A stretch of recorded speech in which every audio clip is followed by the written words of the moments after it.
화려함, 관능미, 사치, 쾌락, 패션의 금기를 과감하게 깨고 단숨에 명품 브랜드로 자리매김한 브랜드가 있습니다. 그리스 신화 속 메두사의 금빛 머리 로고마저 특별한 이 브랜드. 오늘 읽어드릴 브랜드 바로 베르사체입니다.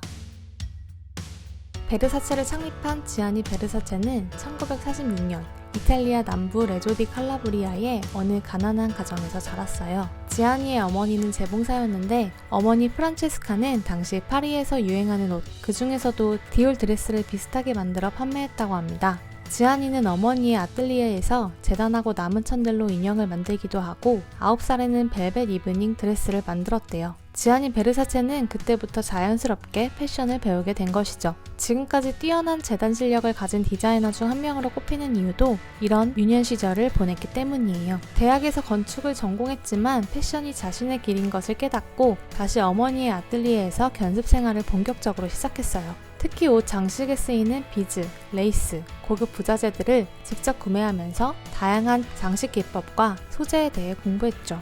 그곳에서 필요한 재단 기법과 손님 응대를 통해 고객 경험을 쌓으면서 단단한 초석을 다졌어요.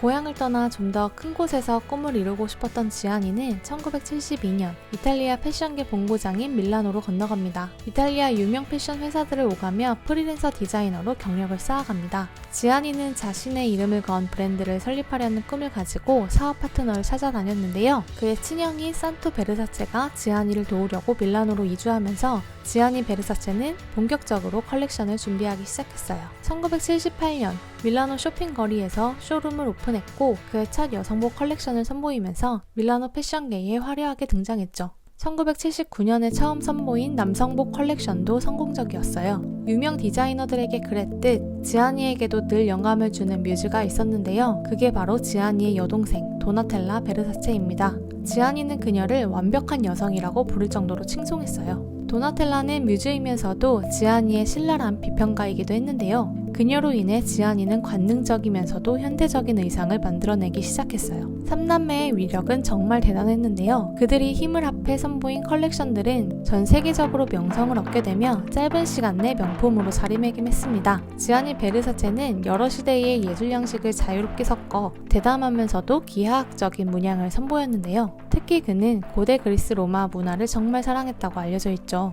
지아니가 수집한 예술품들만 늘어나도 미술관을 방불케 한다고 할 정도니까요. 현재까지 이어져 오는 메두사 머리의 형상을 딴 로고 역시 고대 그리스 신화 속 아테네 여신의 저주를 받은 괴물 메두사에서 시작되었는데요.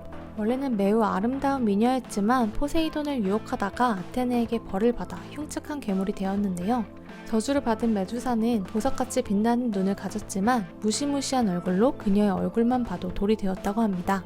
지아니 베르사체는 어린 시절 고대 유적지에서 메두사를 처음 보았고 눈을 뗄 수 없었다고 하는데요. 메두사가 모두를 사랑에 빠지게 했듯 자신의 브랜드도 그렇게 되기를 바라는 의미로 메두사를 심볼로 활용한 거죠.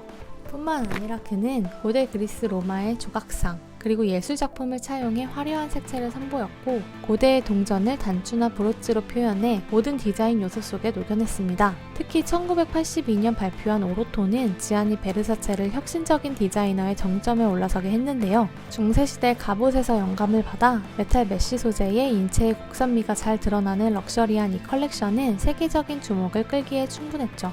또한 베르사체는 현대 미술에도 조예가 깊었는데요. 팝아트의 대가 앤디 워홀 작품에 영감을 받아 다채로운 컬렉션을 선보이기도 했습니다. 1991년엔 마릴린 먼로와 제임스 딘 얼굴이 그려진 팝아트 이브닝 드레스를 발표하기도 했습니다. 그 이외에도 락앤롤 문화에서 영감을 받은 컬렉션, 호랑이 문양의 브라탑, PVC 비닐 소재를 이용한 드레스 등 그의 과감한 시도는 끝이 없었죠. 역사와 예술, 문화에 기반한 디자인 외에 흥미로운 것은 베르사체가 매춘부와 같은 성매매 업자에게 주목했다는 것인데요. 실제로 지아니는 여성의 신체를 노출하는 드레스들을 많이 만들었어요. 짧은 스커트, 반짝거리는 의상, 화려한 색채의 도발적인 옷으로 여성들이 자신의 아름다움을 드러내고 자랑스럽게 생각하길 원했어요. 이런 과감한 시도는 많은 비판도 가져왔지만 여성들에게 자유를 가져다주며 새로운 역사를 썼습니다.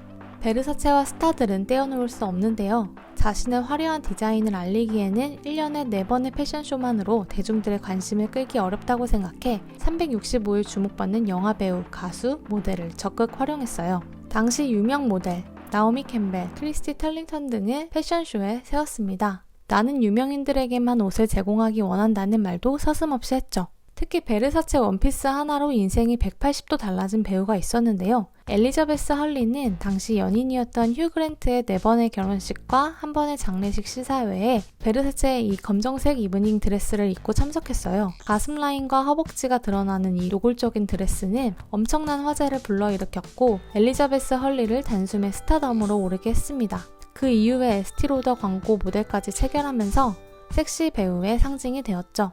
이렇게 스타들이 더욱 열광하는 브랜드로 승승장구하던 베르사체는 위기를 맞이하게 됩니다. 1997년 자택 앞에서 동성애자 연쇄살인범에게 총을 맞아 갑자기 사망하게 된 것이죠.